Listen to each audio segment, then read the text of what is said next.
Hello everyone, so I welcome you all and आपने बिल्कुल सही थंबनेल के ऊपर क्लिक किया है। Don't make a 5 year plan of your preparations, just crack all the examinations, all the state public service commission including the UPSC in just one go. And I will tell you what mistakes the student have done in their preparation life, जिसकी वजह से एक के बाद एक attempts बढ़ते रहते हैं और बहुत ज़्यादा बढ़ते रहते हैं। I have a friend who has been frequently appearing in the UPSC but denying the PCS at every time, और इसकी वजह से उसको अपनी प्रिपरेशन के अंदर एनहांसमेंट नहीं मिल पा रही है, जिसकी वजह से हर बार उसका यूपीएससी 1 और 2 मार्क्स से बहुत बिल्कुल माइनर सी मिस्टेक्स की वजह से छूट रहा है। तो आप उस मिस्टेक या उस ट्रैप के अंदर ना फंसें, इसके लिए I would like to provide you one solution for all group A and B services that are been you can say advertised by either by the UPPCS, BPSC का एग्ज़ाम, आरएएस का, HCS का, MPPCS का। How I would say this, UPPCS का exam अभी postpone हुआ है, ठीक है, आप देख सकते हैं ये पोस्टपोनमेंट का है और बोला है कि आगे हम बाद में बताएंगे कि कब हमारी परीक्षा आयोजित की जा सकती है। बीपीएससी का आपको ऑलरेडी पता ही है। अब जब 2 बड़े पीसीएस पोस्टपोन हो चुके हैं तो what should be your strategy? My strategy would be कि अपॉर्चुनिटीज़ लाइज अहेड और सभी एग्ज़ाम्स को एक साथ क्रैक करो। अब कुछ स्टूडेंट्स बोलेंगे कि sir how you are saying this कि सारे एग्जाम्स एक साथ कैसे क्रैक हो सकते हैं, it's impossible to do that, but let me tell you when there is a will there is a way. और यहाँ पे रास्ता कैसे है, देखो अभी बीपीएससी आपका दिसंबर में होने वाला है, यूपीपीसीएस दिसंबर के अंदर बात चल रही है, राजस्थान की फरवरी के अंदर होगा, एचसीएस एमपीपीसीएस अपकमिंग वैकेंसीज हैं। बट इनका प्रोसेस एचसीएस का तो बहुत फास्ट चलता है, 6 महीने के अंदर ये पूरा काम कंप्लीट कर देते हैं। एमपीपीसीएस के अंदर भी इस बार बता रहे हैं कि बहुत ही अच्छी वैकेंसीज आने वाली है। सो आई वुड से क्यों ना आप एक ही बार तैयारी करो और उसी तैयारी से बीपीएससी को भी क्रैक करो, यूपीपीसीएस को भी क्रैक करो, आरएएस को भी क्रैक करो, एचसीएस को भी क्रैक करो। और जिनकी एज कम है वो भी सेम ही चीज़ तो पढ़ रहे हैं, तो सीडीएस को भी आप एक उसी स्ट्रेटजी से क्रैक कर सकते हैं। सीएपीएफ असिस्टेंट कमांडेंट को भी इसी से क्रैक कर सकते हैं, सिविल सर्विसेज भी इसी से होगी, और जो दूसरे अदर भी एग्जामिनेशंस हैं same strategy applies to all of them. And I won't say the strategy word क्योंकि ये बहुत ज़्यादा ओवरवेल्म्ड है आपके यूट्यूब के ऊपर, इंटरनेट के ऊपर, but I will tell you how you should proceed in your preparation. एक बार का एफर्ट और उसके बाद काम खत्म, नथिंग। उसके बाद आपको सिर्फ रिवीजन करना पड़ेगा विद एवरी एग्जामिनेशंस। अगर एक ईयर के अंदर आपका नहीं सिलेक्शन होगा तो नेक्स्ट ईयर आप लाइन में एग्जाम्स क्रैक करते जाओगे। And how that could be possible, be with me. See there are 3 types of aspirants. First one are aspiring वाले जो बढ़िया सी रील देखते हैं आंखों में से, मतलब आग उगलने वाली, ठीक है, ऐसी वाली वीडियोस। टॉपर्स की खूब सारी स्ट्रैटेजी वीडियोस देख लेंगे, उनको सबके टॉपर्स की रैंक पता होगी, कौन सा ईयर होगा, टॉपर को भी पता नहीं होगा, इतनी सारी बातें टॉपर के बारे में पता होगी। वो हर ग्रुप के मेंबर होंगे, वहाँ से मटेरियल कलेक्ट करेंगे और उसको कलेक्ट करके मटेरियल कलेक्टर बनेंगे और हमेशा बेस्ट देखने की सोचेंगे कि अच्छा इकोनॉमिक्स के अंदर कौन सबसे बेस्ट है, पॉलिटी के अंदर कौन सबसे बेस्ट है, हमेशा बेस्ट के चक्कर में रहेंगे। और इस बेस्ट के चक्कर में क्यों रहेंगे? Because they are showing off their कि वो यूपीएससी की प्रिपरेशन के अंदर हैं, और फिर अपनी गर्लफ्रेंड बॉयफ्रेंड को इंप्रेस करने की कोशिश करेंगे कि see this I know about this topper and blah blah blah. ऐसे लोगों की परसेंटेज ऑफ सक्सेस, जी हाँ, है 1%। ऐसे लोग होते हैं 1%। देखो लक को मैं डिनाई नहीं करता, वो कभी कभी क्लियर कर जाते हैं, मेंस इंटरव्यू नहीं, प्रीलिम्स, ठीक है। अब दूसरी तरह के स्टूडेंट्स होते हैं अल्फ़ा स्टूडेंट्स। अल्फ़ा स्टूडेंट्स हमेशा बेसिक्स को स्टक करते हैं, इसके साथ में मिनिमम वेपन्स के साथ एग्जीक्यूट करते हैं। अर्थात अगर उनके अभी पास एक पीडीएफ है जो हाफ है किसी स्टेट पीसीएस की, they will just start with the half, क्योंकि भाई उनको पता है कि जब फुल आएगी तब आएगी, हाफ को तो कंप्लीट करें, तो वो मिनिमम वेपन्स के साथ एग्जीक्यूट करते हैं। इसके अलावा एरर और इम्प्रूव मेथड, मतलब कि वो गलती करेंगे, तुरंत गलती समझते हैं, फिर इम्प्रूव करते हैं, फिर गलती समझे, फिर इम्प्रूव करें, उनका इम्प्रूवमेंट फ्रीक्वेंट होता है। अब देखो वो स्टूडेंट जो ईयर में सिर्फ एक ही एग्ज़ाम देता है, उसके लिए प्रॉब्लम क्या होती है, उसको अपनी गलती 1 साल के बाद पता चलती है। लेकिन जो मल्टीपल एग्जाम दे रहा है सिमिलर टाइप के, I am not saying the every examination, I am saying the similar type, आपको टाइम मिल रहा है थोड़ा सा, उसके हिसाब से अगर सिमिलर टाइप के एग्जाम दे रहे हैं तो आपको इंप्रूवमेंट देखने को मिलेगी, क्योंकि आपको अपनी फेलियर का रियलाइजेशन होगा, फिर इंप्रूवमेंट। और ऐसा क्यों बोल रहा हूँ, ये चीज़ मॉक टेस्ट से भी हो सकती है, पर a lot of student are not going for the mock test unless there is a pressure on them. तो अब इस प्रेशर को फील कीजिए। वो स्टूडेंट एरर और इम्प्रूव मेथड को अप्लाई करते हैं। प्लस में they would have a high flexibility over the subject, they won't stick to just one subject, they will flexibly move. कैसे कैसे मूव करेंगे वो अपने सब्जेक्ट्स के ऊपर, कि भाई मान लो आज पॉलिटी पढ़ रहे हैं, दोपहर में इकॉनमी पढ़ लेंगे, फिर ज्योग्राफी पढ़ लेंगे, ऐसे स्टिक नहीं करके बैठेंगे कि हम जब पूरी पॉलिटी को कंप्लीट करेंगे तभी आगे बढ़ेंगे। क्यों? क्योंकि जीवन में कभी ऐसा होगा ही नहीं, जीवन में कभी कोई सब्जेक्ट 100% कंप्लीट होगा ही नहीं, याद ही नहीं होगा। तो इस वजह से स्टूडेंट हमेशा एक सब्जेक्ट पे अटक के रह जाते हैं। और when you have the flexibility then you have the maximum coverage, और उस मैक्सिमम कवरेज से आपके बहुत ज़्यादा हाई चांसेस हो जाते हैं कि आप एग्ज़ाम को क्वालिफाई कर लो। और ऐसे जो स्टूडेंट हैं अल्फ़ा स्टूडेंट, वो 1-2 एग्ज़ाम्स को क्रैक कर जाते हैं और अपना सेटल हो जाते हैं लाइफ के अंदर। सिंपल। थर्ड, सिग्मा वाले। सिग्मा वाले क्या करते हैं, ऊपर के जितने भी 4 हैं इन सब को फॉलो करते हैं डिट्टो। प्लस में they are the Venn diagram maker. अब ये वेन डायग्राम क्या है, यही वो स्ट्रेटजी है तो आपके नेक्स्ट सभी पेपर्स को क्वालिफाई करवाएगी। प्लस में they are very quick in their execution, they want say I will start will tomorrow और कल मैं ऐसा करूँगा, परसों मैं ऐसा करूँगा। They are not the plan maker, they are just the executors. वो बस एग्जीक्यूट करते, सामने चीज़ आई एग्जीक्यूट कर दी, आई एग्जीक्यूट कर दी। And they have the capability of Billu और चंद्रमुखी चौटाला। ये एक FIR का एपिसोड आता था जब हम छोटे बच्चे थे तब।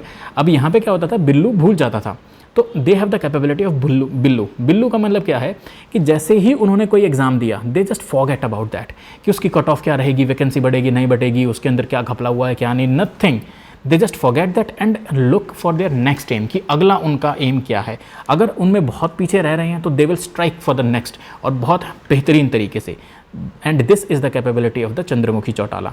मतलब वो बहुत स्ट्राइक करती थी, एकदम सीधा सामने से, वार एकदम एग्रेशन था। तो एग्रेशन के साथ वो अपने पिछले एग्जाम को छोड़ के और नेक्स्ट एग्जाम की तरफ बढ़ते हैं। And they have the capability to crack the multiple exams due to their solid foundation.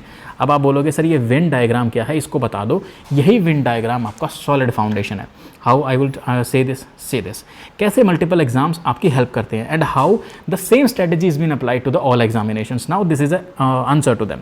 आपने ये बात तो सुनी होगी, slow and study wins the race. So by this process आपका छोटा सा सिम्बा बड़ा सा मुफासा बन चुका होगा। ठीक है, कैसे देखते हैं। CDS, अगर आप CDS के एग्जाम देते हैं, if you have the age, तो आप करंट अफेयर तो करते ही होंगे CDS के लिए, कोर सब्जेक्ट भी आपको करने पड़ेंगे, बदले में साइंस एंड टेक भी करना पड़ेगा, क्योंकि CDS बिना साइंस एंड टेक के क्वालिफाई होगा नहीं, तो साइंस एंड टेक भी आपको साथ में चाहिए। अब यही साइंस एंड टेक आपका CAPF में हेल्प करेगा अगर आप इसे अच्छे से करते हैं NCERT से। तो अब ये सारी चीज़ें तो आप कर रहे हैं, फर्स्ट स्टेप आपने किया, क्वांट भी कर रहे हैं, मैथमेटिक्स भी कर रहे हो, डिस्क्रिप्टिव भी कर रहे हैं।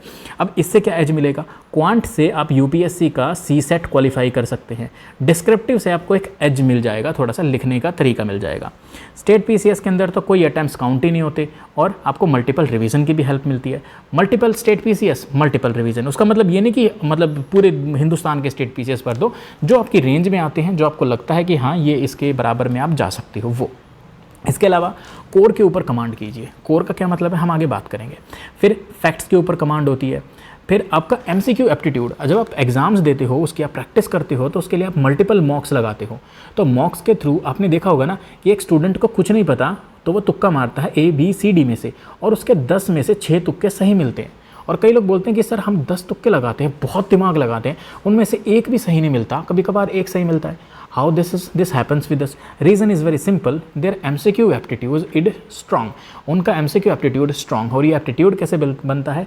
This comes by the experience and they adapt the situations, और फिर वो अपने गोल के लिए चलते हैं। एंड अभी मैं आपको आपके उसी गोल को दिखाने वाला हूँ, और आप इस चीज़ को फील कीजिए rather than just involved in the XYZ type की वीडियोस के बारे में। अभी एक करंट अफेयर की वीडियो बहुत हाईलाइटेड हो रही है, इंडिया और कनाडा के बीच में जो है तालिबान को लेके उसको खालिस्तान को लेके प्रॉब्लम्स चल रही हैं। तो you don't need to visit those kind of videos. Why? क्योंकि जब नेक्स्ट ईयर व्हेन ये वीडियोज़ आपको तब देखनी चाहिए जब आप इंटरव्यू के अंदर अपीयर करें। Unless you are appearing in interview, next time तक कुछ और इशू आ जाएगा। why you are giving the views, and the reason is not just about the views. You are giving your time, you are thinking, you are faking your mind कि you are getting the knowledge, आपको information मिल रही है, आपको knowledge मिल रही है, पर वो knowledge का कोई यूटिलाइजेशन नहीं होगा UPSC प्रीलिम्स के अंदर, UPSC मेंस के अंदर। आपको कहीं पे कुछ नहीं, वो सीधा क्वेश्चन आएगा ही नहीं कि इंडिया कनाडा के बारे में आप लोग लिखिए। They won't ask you, they will ask about the Latin American countries, the European Nations, complete holistically पूछेंगे। और उस समय पे आप तालिबान, ये जो खालिस्तान है, इसका बहुत छोटा सा इशू रहेगा। और अदरवाइज अगर आप खालिस्तान के बारे में जानते हैं तो इंटरनल सिक्योरिटी में पढ़ते ही होंगे, so you don't have to worry about that also. ठीक है। पर नहीं, लोग सारे मतलब ऐसे खालिस्तान के बारे में पूरा रिसर्च करके रख देंगे, उनको सब जानना है कनाडा के बारे में, कनाडा की स्वतंत्रता संग्राम तक पढ़ डालेंगे। खैर, अपने उस फ्रस्ट्रेशन से बाहर आते हैं कि why the students are being going fooled by those teachers. I think students तो वोलेटाइल होते हैं, I don't doubt on that, but the teachers I don't believe that, ठीक है। और उससे फिर कभी कभी मेरा जो है ना आपा छूटने लगता है। खैर, अभी हम बर्ड्स आई की तरह देखेंगे। चीज़ें क्या करनी है आपको, 3 चीज़ों के ऊपर आपको ध्यान रखना है। कैसे? सबसे पहले आपको एनसीईआरटी कंप्लीट करनी है। देखो, एनसीईआरटी का रीज़न मैं बताऊंगा क्यों कंप्लीट करनी है, और स्टैंडर्ड सोर्सेज से भी पढ़ना है। ये होगा प्रीलिम्स के लिए। फिर अब इन दोनों से आपने पढ़ लिया, उसके बाद आप एमसीक्यू का एप्टीट्यूड डेवलप करोगे, will tell you how. Then आपको करंट अफेयर के ऊपर कमांड करनी है। मेंस के लिए आपको एक ही चीज़ चाहिए, writing writing and writing. Interview की बातें हम बाद में करेंगे, अभी सिर्फ प्री और मेंस को क्वालिफाई करने के ऊपर फोकस करते हैं। हमेशा हर पेपर के अंदर सेम कंसेप्ट होता है, स्टैटिक पोर्शन 80% और करंट अफेयर 20%। इसी रेशो के साथ पूरा ब्रह्मांड चलता है, हर स्टेट पीसीएस, ठीक है, हर स्टेट पीसीएस इसी के साथ चलता है। अब सी दिस, अब मैं आपको एक बात बताने वाला हूँ, यही रेशो आपको स्टेट पीसीएस में देखने को मिलेगा। कैसे? जैसे एक स्टेट पीसीएस ये है और दूसरा स्टेट पीसीएस ये है, ठीक है। ये मान लेते हैं, ये यहाँ पे लगा लेते हैं आपका बीपीएससी और यहाँ पे लगा लेते हैं आपका यूपीपीसीएस। अब ये स्टैटिक है, जैसे कि हिस्ट्री, ठीक है, पॉलिटी, ज्योग्राफी, इकोनॉमी, ठीक है, ये स्टैटिक है। करंट अफेयर, यहाँ तक कि आई दृष्टि, घटना चक्र का करंट अफेयर सभी लोग करते हैं, ये स्टैटिक है। ये दोनों के लोग ही पढ़ेंगे, इसके अंदर कोई दूसरा डाउट नहीं है। अलग चीज़ क्या है? बिहार के स्पेसिफिक 3 चीज़ें उनकी, बिहार का कल्चर, बिहार का इकोनॉमिक सर्वे, बिहार का बजट। इसी तरह यूपीपीसीएस के अंदर 3 है। whenever a new student is appearing for 2 types of you can say the state PCS, वो हमेशा इन चीज़ों की तरफ भागते हैं, हमेशा उनको ये चाहिए। why you are going for this? make your solid foundation on this यार। आप इसके ऊपर अपनी सॉलिड फाउंडेशन क्रिएट करो। जब आप इसके ऊपर सॉलिड फाउंडेशन क्रिएट कर चुके होगे, तब बिलीव मी, हर स्टेट पीसीएस के लिए सिर्फ 15 दिन चाहिए स्पेसिफिक। ये current affair, economic survey, budget, क्या लगता है आपको 15 दिन में आप नहीं कर पाओगे किसी स्टेट का? मतलब इतना ज़्यादा डेप्थ में चाहिए होगा क्या किसी का? 15 दिन के अंदर आप आसानी से कर जाओगे, क्योंकि इसके ऊपर आपकी कमांड है। आप हर स्टेट पीसीएस को क्वालिफाई करने की हिम्मत रखोगे, and that is the crux. अब कभी भी करंट अफेयर की तरफ पहले मत भागो, सबसे पहले स्टैटिक को करो। स्टैटिक कर लिया तो करंट अफेयर समझ में आएगा, ठीक है। और करंट अफेयर के कभी भी वीडियोस की तरफ फोकस मत रहो कि भाई मतलब जो छोटी छोटी वीडियोस आती रहती हैं, जैसे अभी ये मैंने बताया कि क्या बोलते हैं इसको, खालिस्तान वाले मूवमेंट के ऊपर इंडिया कनाडा की, यहाँ से करंट अफेयर प्रिपेयर नहीं होता, ठीक है। करंट अफेयर प्रिपेयर होता है स्टैंडर्ड सोर्सेज से, जैसे आई दृष्टि की घटना चक्र होगी। अगर उसकी आपके सामने कोई बढ़िया सी वीडियोस हैं, just go through them, that's final. Vision IAS का मटेरियल है, वहाँ से किया, दैट्स फाइनल। तो how you can go through the current affairs is very simple. आप अपनी लाइफ का 80% दीजिए स्टैटिक के ऊपर। स्टैटिक आपने कर लिया एनसीईआरटी से, स्टैंडर्ड से। Why I am telling you again and again NCERT? See this, लोगों का जब यूपीएससी में प्रिपरेशन करते हैं तो वो क्या बोलते हैं, ये द हिंदू पढ़ूंगा, उठा उठा के पढ़ूंगा, उठा उठा के पढ़ूंगा, कोचिंग का मटेरियल चीर दूंगा, फाड़ दूंगा, ठीक है, लेकिन द हिंदू पढ़ूंगा। और ये आप लोग वीडियो के लिए भी देख सकते हो। बट सरदार खान की बात झूठी नहीं है। कितनी बार बोला था आपसे, एनसीईआरटी सिर्फ पढ़िए नहीं, घोट के पी जाइए। आप में से बहुत लोगों को एनसीईआरटी लगेगा कि ये इंसल्ट सी है, हमने कभी पढ़ लिया, फाउंडेशन के लिए होती है, why we should we read it another time? क्यों क्यों क्यों? ये आपके क्यों का जवाब है। ये क्वेश्चन था 2022 के अंदर, या आई थिंक 2023 के अंदर ये क्वेश्चन था। धन्य कटक, ठीक है, लोग अलग अलग लॉजिक लगा रहे थे, कुछ का कुछ बता रहे थे। धन्य कटक ये एनसीईआरटी है, ठीक है, और ये रहा आपका धन्य कटक, ठीक है। और बताओ अब इसमें से किसी को कोई डाउट है? आंध्र, गांधारा, कलिंग और Magadha, is there any doubt? No doubt. अभी ये 2024 के करंट अफेयर में इसमें आया था, इसमें सिविल सर्विसेज के एग्जामिनेशन के अंदर। Chandraketugarh, Orissa. See this, where is the Chandraketugarh? Same map से UPSC is asking the questions, and what you are doing? You are doing the random coaching materials here and there, है ना। अभी रुकिए, और भी कुछ है। सी दिस, ये क्वेश्चन आया था, डायरेक्ट आया था ना, कि किस इसमें से कौन सा काम भाषा ने लिखा हुआ है ना, राइट। यहाँ पे देखिए, ठीक है, भाषा ने क्या लिखा है यहाँ पे? सी दिस एनसीईआरटी, है ना। पर नहीं, हमें तो सर कुछ और ही नोट्स पढ़ने हैं। सी दिस एनसीईआरटी, ये आपका इसमें सिविल्स के अंदर ही आया था आपका। करेक्ट इन्फ्रेंस क्या है आइसोथर्मल मैप्स का in the month of January? Isothermal maps deviate from north over the ocean to the south, ठीक है।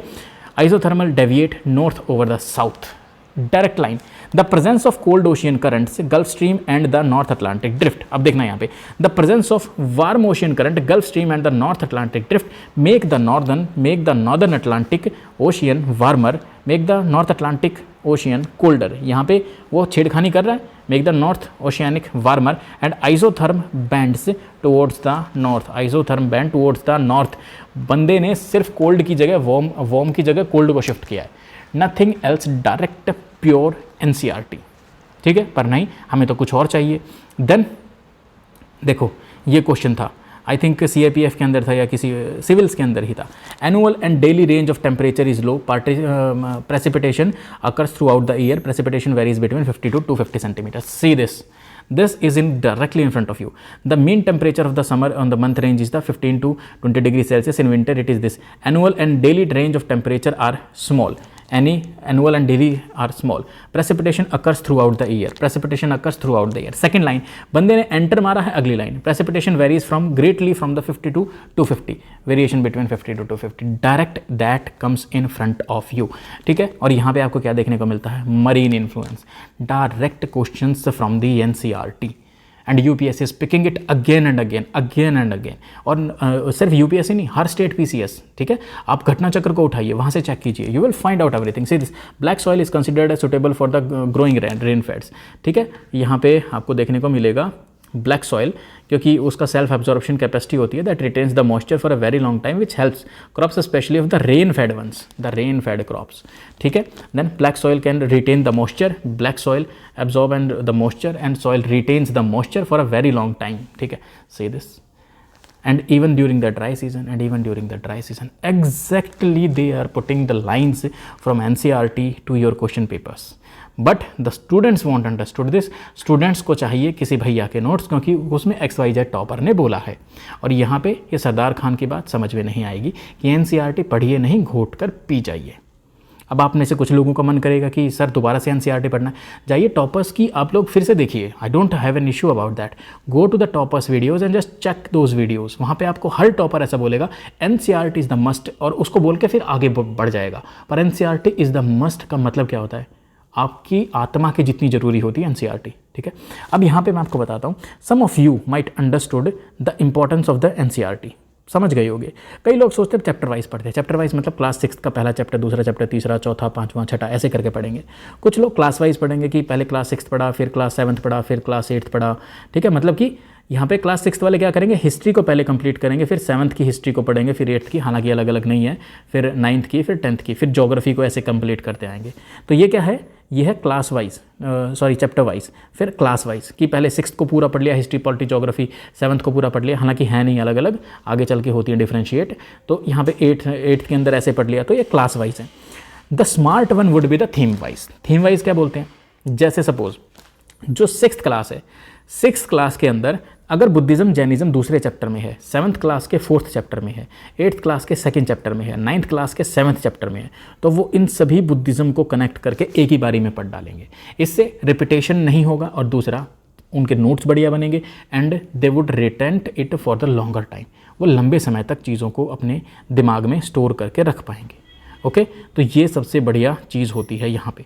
And now let's talk about this Venn diagram. Venn diagram क्या है, सभी स्टेट्स के अंदर ये जो स्टैटिक वाला पोर्शन है, एनसीईआरटी वाला, स्टैंडर्ड सोर्सेज जैसे स्पेक्ट्रम हो गई, लक्ष्मीकांत हो गई, इन सब का सोर्सेज सेम ही रहता है। ठीक है, और करंट अफेयर सभी स्टेट्स का सेम है। अगर आपने विजन का कर रखा material, that is more than sufficient. सभी भाई जो आपकी अलग से पत्रिका है, कहाँ से बनाती है वो, मान लो XYZ है, ये XYZ है, ABC है, कुछ भी लगा लो, ये सभी कहाँ से न्यूज़ बनाते हैं, ये सभी करंट अफेयर न्यूज़पेपर से ही तो बनाते हैं। भाई इसने मान लो 10 न्यूज़ रख सकता है, ये 9 न्यूज़ को रख सकता है, nothing else. If you are following any source of the current affair, just follow that, stick on that, but make sure it is revisable. अगर आप रिवाइज नहीं कर सकते, you are wasting the time. Then what is the difference, difference is the state specific GK. अगर कोई ज़्यादा intelligent है तो 7 दिन में पूरा कर लेगा उस स्टेट की जीके को, सिर्फ इसको। मान लो यूपी PCS दे रहा है तो इसको कर लेगा, बिहार PCS दे रहा है इसको कर लेगा, राजस्थान PCS दे रहा है तो ये मान लो उसका पूरा कंप्लीट है, ये राजस्थान का फिर 7 से 15 दिन के अंदर कंप्लीट कर लेगा। और स्टेट स्पेसिफिक करंट अफेयर को करने में सिर्फ 1 से 3 दिन का समय लगता है। Anybody could do that, but you will have the confidence over this, and if you will apply for the examinations, इसका मतलब आप हर बार अपने कोर सब्जेक्ट को और और रिवाइज करते जा रहे हो, you are doing the best. When students read about the economy, don't jump to the budget, just jump to the your basics things कि कैपिटल रिसिप्ट क्या होता है, इफेक्टिव कैपिटल एक्सपेंडिचर क्या होता है, ठीक है, रेवेन्यू रिसिप्ट क्या होती है, and after that go to the budget. ठीक है. और प्रीलिम्स के लिए आपको क्या करना है, you have to practice, you have to give the mocks, you have to develop your MCQ aptitude. MCQ aptitude क्या होता है कि how you are understanding those things while sitting in the examination pressure. अब उसको बोलते हैं MCQ aptitude, और ये डेवलप होता है आपका PYQ से. अब ये PYQ क्या है, प्रीवियस ईयर क्वेश्चंस सबको पता होंगे, और इसका एक बहुत ही तगड़ा और बेहतरीन सॉल्यूशन है घटना चक्र. आप घटना चक्र को कंप्लीट कीजिए. और एक घटना चक्र क्या है, जिन लोगों को नहीं पता, आई वुड टेल देम, घटना चक्र is a fantastic book that has compilation of nearly 1990s के समय से, तब से लेके अभी 2023-24 तक के जितने भी पेपर हुए हैं स्टेट PCS के, जितने भी स्टेट PCS हैं, यूपी PCS, बिहार PCS, ठीक है, बाकी राजस्थान PCS, उत्तराखंड PCS, उन सब के प्रीलिम्स के जो क्वेश्चंस हैं दे आर बीन कंपाइल्ड, उनको एक्सप्लेनेशन के साथ कंपाइल किया गया है एक बुक के अंदर, और सब्जेक्ट वाइज है. ठीक है, topic wise, subject wise, topic wise. ये कमाल की बात है कि मान लो मुगल चल रहे हैं तो पूरा जो है ना टॉपिक मुगल के बारे में होगा, और अलग अलग PCS के अलग अलग क्वेश्चंस को डिस्क्राइब किया गया है. That is very beautiful, very fantastic. So everyone should have to focus on the Ghatna Chakra. ठीक है. अब यहाँ पे आपको क्या करना है, दो चीज़ें आपको समझ में आनी चाहिए. पहला, NCERT इज़ द की. ठीक है. और दूसरा, आपको घटना चक्र की तरफ रिलाई करना है. नाउ अब इन दोनों चीज़ों को चाहे आप कहीं से पेड में लेके करें या फ्री में करें, that is up to you. ठीक है. अगर आप खुद पढ़ पा रहे हैं घटना चक्र, बहुत बढ़िया. अगर आप खुद मान लो बाकी NCERT को कवर कर रहे हैं, थीम वाइज आप अपनी मेहनत करना चाहते हैं तो आप वैसे कर सकते हैं. अगर आप लोग देखो यहाँ पे, I have no intention to launch any kind of paid batch, but only, ये मैं एंड में इसीलिए बोल रहा हूँ वरना शुरू में बोल देता. अगर आप लोग इसको एंड तक देख रहे हैं, then if you are interested in that, तो I will you can comment on the comment box, और फिर उसके बाद I will try to provide something to you, जिसकी वजह से जो आपका थीमेटिक NCERT है, I will complete that the thematic NCERT, क्योंकि मैंने कंप्लीट कर रखा है. That's how it will be easy for you and easy for me also. ठीक है. बाकी अगर किसी को इसमें कोई नहीं है तो भाई अपने जीवन के बेहतरीन वर्षों को बचाओ, NCERT को पढ़ो, स्टैंडर्ड बुक्स को पढ़ो, and after that MCQ aptitude को डेवलप करो थ्रू द घटना चक्र. And that's the best way how you can crack any examination. सोचो अब आप इन एग्जाम्स के अंदर अपीयर करोगे, BPSC के लिए वही पॉलिटी आएगी, UP PCS के लिए वही NCERT हिस्ट्री से पूछेंगे. अब तो BPSC के अंदर भी बहुत ज़्यादा NCERT से पूछने लगे हैं. इवन HCS तो रिलाई करता है NCERT के ऊपर. अगर किसी को यकीन ना हो तो go for the 9th and 10th NCERT and just जो भी क्वेश्चंस है ना, क्वेश्चंस को गूगल में टाइप करो, आगे लिखो NCERT, and you will find out a chapter of the NCERT where directly those lines has been picking up. क्योंकि ये अब सब अपना UPSC के स्टैंडर्ड लेके जा रहे हैं, और UPSC का स्टैंडर्ड NCERT से बाहर नहीं है. ठीक है. So follow the NCERT and after that follow the standard books. अपनी जो NCERT में बहुत सारी चीज़ें इधर उधर छोड़ी गई है, तो उनको आप यहाँ से कवर कर सकते हो, और फैक्ट आपके NCERT से मजबूत हो जाएंगे, और बाकी स्टेट PCS से मजबूत हो जाएगा, and you will become Simba to the Mufasa. Okay. So the best wishes to all of you, and अच्छे से तैयारी कीजिए. एग्ज़ाम पोस्टपोन हुए हैं, और नेक्स्ट ईयर, इस ईयर के एंड से लेकर नेक्स्ट ईयर तक जितने एग्ज़ाम आए, make yourself a promise कि you will crack every damn examination. Okay. With this good wishes, have a nice day, enjoy the day. All the best.